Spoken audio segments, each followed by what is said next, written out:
Hello and good evening. Thank you for tuning in. You're watching News at 10 with me, Muhammad Amin Carlos. Well, the government will channel a total of 500 million ringgit to help small and medium enterprises, or SMEs, through the Prihatin Special Grant GKP 4.0 beginning 21st September. The Prime Minister, Dato' Sri Ismail Sabri Yaakob, said that the grant, which is a component of the Economic Recovery Package, Pemulih, will benefit more than 1 million recipients. Now, the 500 ringgit aid for the SME will be channeled twice in September and November. In a statement today, Dato' Sri Ismail Sabri said the aid will be channeled directly into the bank accounts registered with the GKP system and that the status of the GKP 4.0 can be checked at gkp.hasil.gov.my. Well, according to the Premier, this initiative will also benefit those who have already received remuneration from GKP 1.0, GKP 2.0 and GKP 3.0, plus new recipients in GKP 4.0. Well, he said that so far, 6.08 billion ringgit has been channeled to the SME under the GKP since the COVID-19 pandemic began. Now, the Prime Minister also hoped that this aid would be able to revive the SME sector, which is the engine of economic growth for the Malaysian family. Dato' Sri Ismail Sabri added that the government will give priority to the industry players as they have been among the sectors most affected during the pandemic.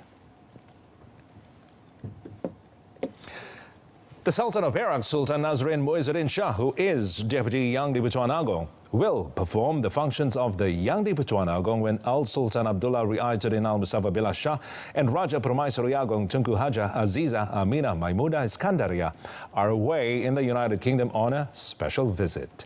Well, Comptroller of the Royal Household of Istana Negara, Dato' Ahmad Fadil Samsudin, in a statement today, said this is in accordance with Article 33, subsection 1 of the Federal Constitution.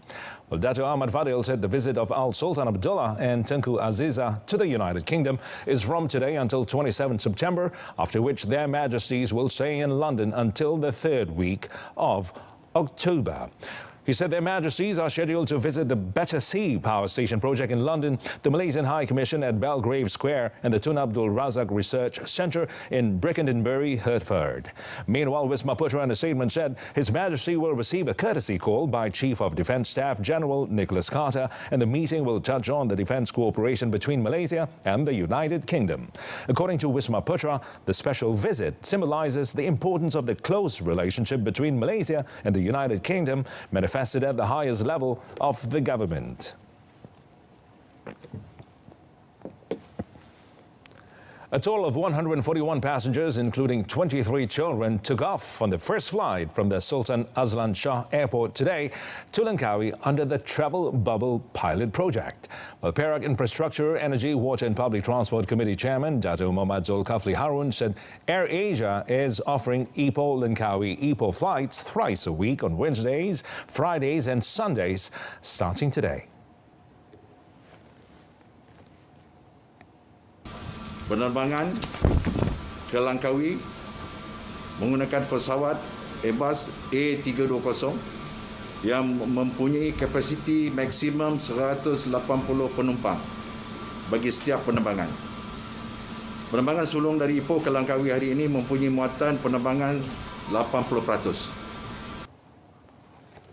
Dato' Muhammad Zulkifli said passengers were required to undergo a COVID-19 screening test, and those who tested positive were not allowed to continue their journey, after which they would be subjected to existing standard operating procedures for case management. Well, he said the state government had also taken various measures to restore the confidence of tourists to visit Perak, include implementing specific vaccination programs for tourism industry players. Well, more than 1 million ringgit worth of drugs were seized in a special operation involving 7 raids around Johor Bahru and Iskandar Puteri on Wednesday. Johor Police Chief Dato' Ayub Khan Maidin Pichai said 10 suspects, all locals, were arrested during the 1:45 p.m. to 11 p.m. raids.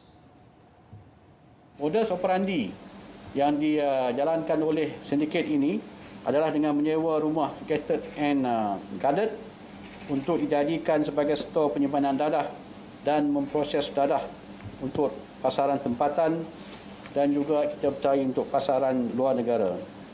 Sindiket ini telah beroperasi sejak lebih kurang sebulan yang lepas. Dato' Ayub said the drugs seized, which included 25.2 kilograms heroin and 14 kilograms of ecstasy powder, was believed to be able to supply a total of 172,666 addicts in the open market.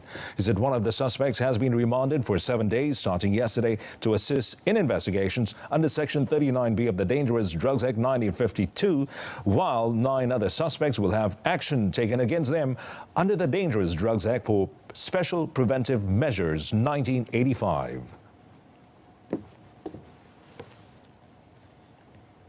In other development, Dato' Ayub said the scheduled waste that has caused pollution in Sungai Tawakal in Kampung Baru Seri Aman, Johor Bahru, was believed to have been brought into the area from a different location. However, he said that the matter was still under investigation in collaboration with the Johor Department of Environment, the DOE. According to him, the interrogation of 9 suspects, including the owner of the premises who were under remand, was still ongoing. Yang kita sebut itulah. Sebab tu kita perlu buat operasi susulan lagi. Yang kita, insyaAllah kita akan kena pastilah dengan jabatan langsung kita dari mana bahan-bahan buangan yang dibawa untuk dibuang di Johor. The case is being investigated under Section 34B of the Environmental Quality Act 1974. Now, in the 10 p.m. incident on Tuesday, 4 women were rushed to hospital due to shortness of breath, while 102 residents from 25 families in the village were evacuated following the foul smell believed to have been caused by scheduled waste dump into the river.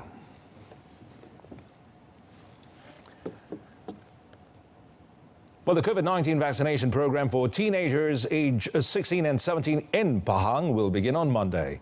Now, State Health Director Dr. Nur Azimi Yunus, in a statement on her Facebook account, said the Pahang Health Department, JKNP, was also coordinating with the State Education Department regarding the vaccination exercise. Well, the administration of vaccines on teenagers in Pahang had already started on 15 September at 5 major hospitals involving those suffering from high-risk diseases.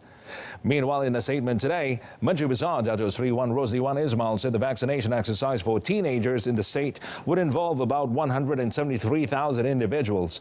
Well, he said besides teenagers aged 16 and 17, other vaccine recipients are those aged between 12 and 15 with health problems, adding that priority will be given to persons with disabilities, vulnerable groups and teenagers in shelter and rehabilitation institutions. Well, apart from students in secondary schools under the State Education Department, Dato' Sri Wan Rosli said students in religious schools under the State Islamic Religious Department and education institutions under Majlis Amanah Rakyat MARA will also receive the vaccine. Well, he said they will be inoculated at the stipulated vaccination centres under the coordination of the education and district health officers. The Menteri Besar added that teenagers involved were required to fill out the parental or guardian consent form before being allowed to receive the vaccine.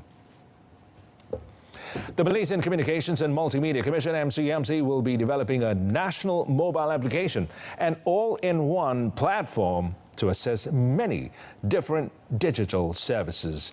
Well, MCMC, in a statement today, said the government, through the National Council of Digital Economy and Fourth Industrial Revolution on 22nd April, had approved in principle with a proposal to implement the platform.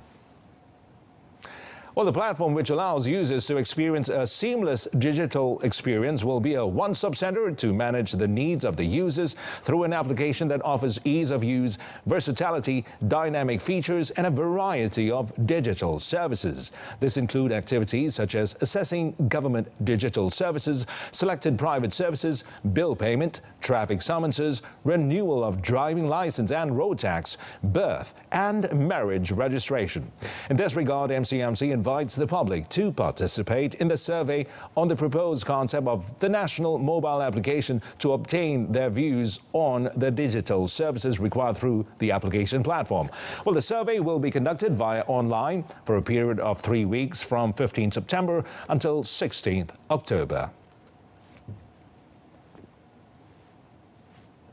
Well, Top Glove Corporation Berhad's net profit jumped 349% to 7.87 billion ringgit in the financial year ended 31st August this year from 1.75 billion ringgit in the same period a year earlier.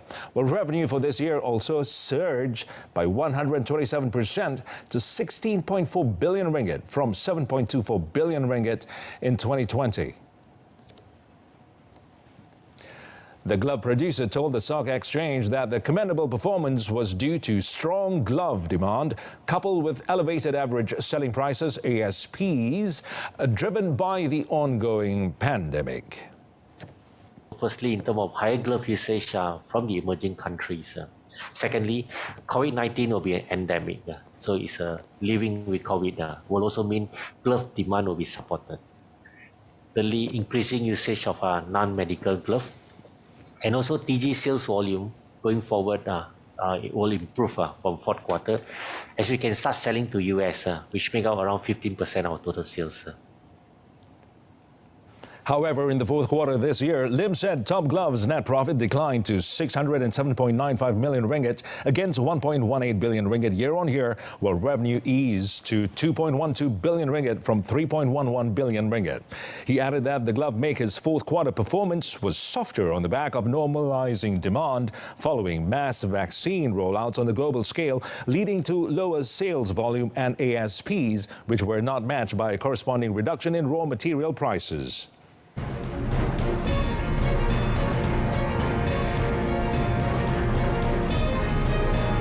Coming up next, businessman and his wife pleads not guilty for hosting gambling activities. Well, a secondary school teacher was charged in the Teluk Intan Sessions Court today with 32 counts of committing unnatural sex and sexual grooming of 7 male students from July to September last year. Muhammad Faisal Amir, 32, pleaded not guilty after all the charges were read out to him before Judge Intan Nurul Farina Zainal Abidin. Well, the man was charged with 10 counts of performing unnatural sex and 22 counts of committing physical sexual assault on the students aged 14 to 16 at a secondary school warden's house in Sabah between 28th July and 28th September 2020. For the unnatural sex offences, the accused was charged under Section 377C of the Penal Code, and for the sexual grooming offences, the charges were framed under Section 14, subsection A, and Section 14, subsection D of the Sexual Offences Against Children's Act 2017. Judge Intan Nurul Farina allowed the accused bail of 55,000 ringgit with one surety on all charges, with the additional condition that the accused refrain from harassing the victims and report to the nearest police station once a month. A businessman known as Dato Ken and his wife pleaded not guilty at the Selayang Magistrates Court today for 4 charges of using their residence as a common gaming house. Liao Lian Kiong, 40, and his wife, Chai Len Kuen, 41, made the plea after all the charges against them were read out by an interpreter before Magistrate Nik Muhammad Fadli Nik Azlan. Well, according to the charges, Liao was charged with 3 counts of using his residence in Bandar County Homes, Rawang Selangor, as a common gaming house between 5:15 p.m. and 6:15 p.m. on 6 July.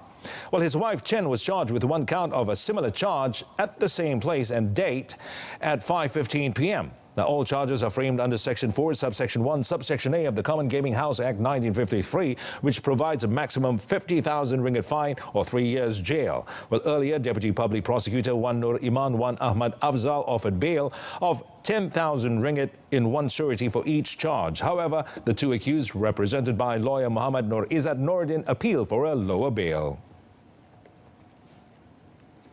Well, 4 Bangladeshis and a local woman were charged at the Kajang Magistrates Court today on charges of abducting a Bangladeshi male and asking for 1 million Bangladeshi taka, which is about 50,000 ringgit ransom, in August. Now, those charged are couple Josim, aged 32, and Farida Jaya Sly Ramesh, 27, Mad Raihan Hossain, 28, Mia Soraf, 33, and Nusrat Jahan Bipasha, 26.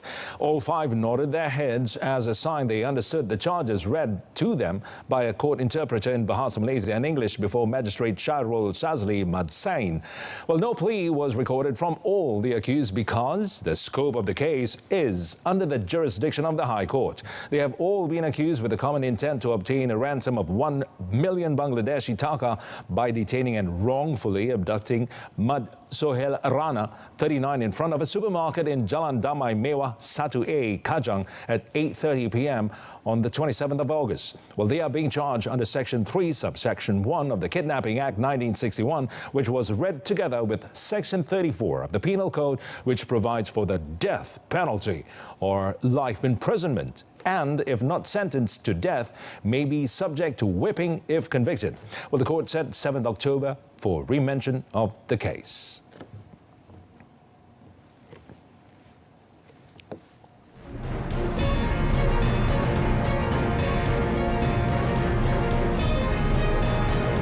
In a foreign segment, Canadian Prime Minister accuses competition of weak COVID-19 leadership.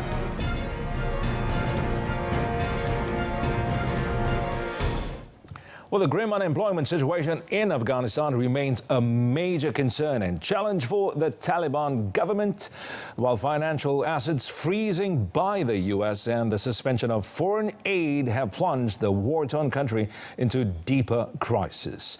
Well, before the Taliban victory, almost 1 million Afghans were employed in both the public and private sector. But since the regime shift, more and more people have become jobless or are losing their jobs. Well, the current dire situation has been deep-seated in the policies of the former government as the Ashraf Ghani administration diverted massive development funds to the war effort after taking reign of the country. Afghanistan has been largely dependent on foreign aid for the last 20 years, and foreign aid often went to higher salaries of personnel aligned with donor preferences, regardless of inefficiencies on the ground level. Now, the World Bank said that over 47% of the Afghan population lived below the national poverty line in 2020, and the United Nations Development Programme has claimed that 97% of Afghans could sink below the poverty line by the middle of 2022. Well, although the Taliban is asking public and private sector employees to get back to work, the overall economic uncertainty, exacerbated by frozen financial assets, suspended foreign aid, is casting doubt on things getting better before they get worse. Canadian Prime Minister Justin Trudeau seeking to carve out a lead ahead of a 20th September election on Thursday accused his main rival of showing weak leadership in the fight against COVID-19. Trudeau, 49, noted that Erin O'Toole, 48, had praised Alberta Premier Jason Kenney's decision earlier this year to quickly lift public health restrictions in the Western Canadian province. Well, opinion polls show Trudeau's centre-left Liberals are tied with the right of centre Conservatives led by O'Toole and appear set to fail in their bid to win a parliamentary majority in Monday's vote. Well, Kenney, who was a minister in former Prime Minister Stephen Harper's Conservative government before the Liberals took power in 2015, backtracked this week after a surge in COVID-19 cases threatened to overload the provincial healthcare system. Kenney apologized and said he would introduce vaccine passports. A central element of Trudeau's campaign pitch is that Canada needs a leader who is clear on the need for vaccinations to get through the pandemic. O'Toole has repeatedly sidestepped questions about his earlier support for Kenney's approach to COVID-19. But Trudeau triggered the election 2 years early, seeking to benefit from his handling of the pandemic, but the Liberals have not so far been able to shrug off voter fatigue. Hundreds of Venezuelans, many of them elderly, protested outside a vaccination center in Caracas on Thursday to demand for their second dose of the COVID-19 vaccine. Well, some protesters claim they received their first dose of the Sputnik V vaccine 4 months ago and are still waiting for their second jab. Well, according to the Russian Direct Investment Fund, RDIF, the gap between the two shots of the Sputnik V coronavirus vaccine can be extended up to 180 days, and it will remain effective. Venezuela has largely depended on Russia's Sputnik V vaccine and China's Sinopharm shot to inoculate its population against COVID-19. Well, according to reports, Venezuela has fully vaccinated some 15% of the population and 23% have received their first dose.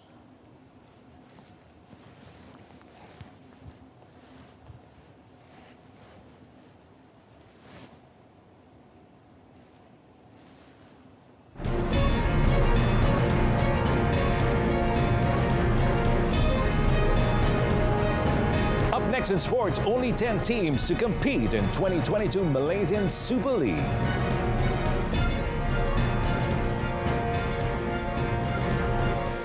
Well, teams who record COVID-19 positive cases will have to forfeit their Malaysia Cup matches this season. As the Malaysian Football League, MFL, when confirming this yesterday, said they will not reschedule matches if players are infected with COVID-19. Well, the MFL said it do not want to extend the season as the contract of players expires on 30th of November. Well, furthermore, the Malaysia Cup must take a break from 4th to the 12th October for the national team to play international matches against Jordan and Uzbekistan. Well, all teams must adhere to the strict COVID-19 guidelines during the Malaysia Cup, which starts on the 25th of September. MFL Chief Executive Officer Stuart Ramalingam said the strict measure to forfeit matches is vital to ensure the Malaysia Cup ends on 30th November. Well, he said if clubs record COVID-19 cases, they will have to quarantine for 14 days, which the Malaysia Cup cannot afford to wait. The season has seen the postponement of several matches due to positive cases among clubs in the M League. Well, Kedah, Kuching City and Kelantan United recorded COVID-19 cases this season. Well, last year, the Malaysia Cup was cancelled after the first round due to COVID-19. This year's Malaysia Cup champions will qualify for next season's AFF Cup.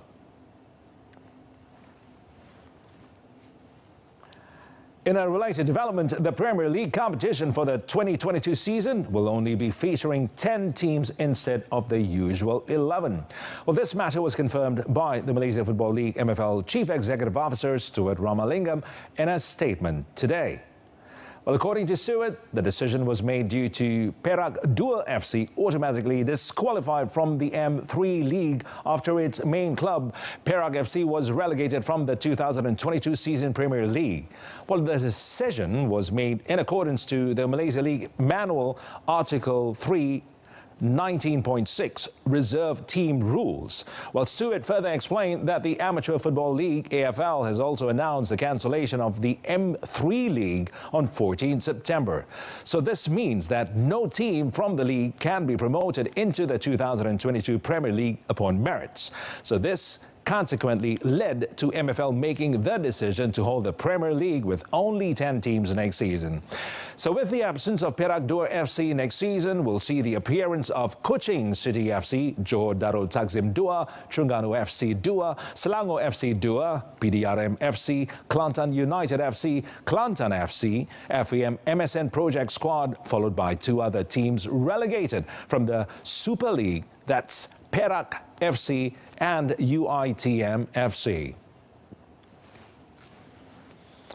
Well, Serie A club Napoli staged a comeback from a 2-goal deficit to hold English club Leicester City to a 2-2 draw at the King Power Stadium earlier today.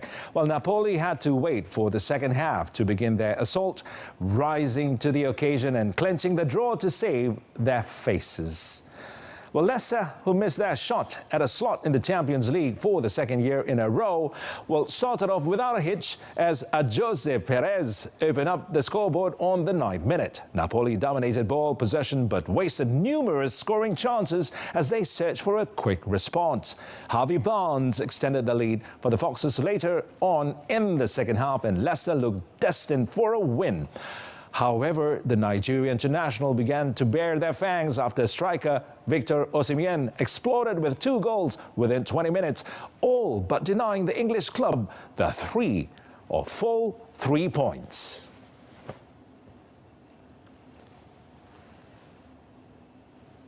In another match, an own goal by Loic Bade gave an early advantage for the Spurs against Stade Rennes at the Brittany Stadium. However, Flavien Tet equalized the score before a strike by Gaëtan Lebon put the French club into the lead in the 72nd minute. Nevertheless, the lead was short-lived as Højbjerg who was substituted in during the second half, found the equaliser just 5 minutes later. Well, Spurs ultimately did just about enough for a point, and there was an eye-catching performance from the returning Tanguy Ndombele, who appeared to be on his way out of the club in the summer, but their efforts in France came at a cost. Well, Spurs, already without Heung-min Son, lost Steven Bergwijn in the first half after the Dutchman, who had only just returned from injury, hurt the same ankle, while Moura was also forced off with an ankle problem after the break. Well, it is currently unknown whether either will be able to face Chelsea in Sunday's Premier League meeting.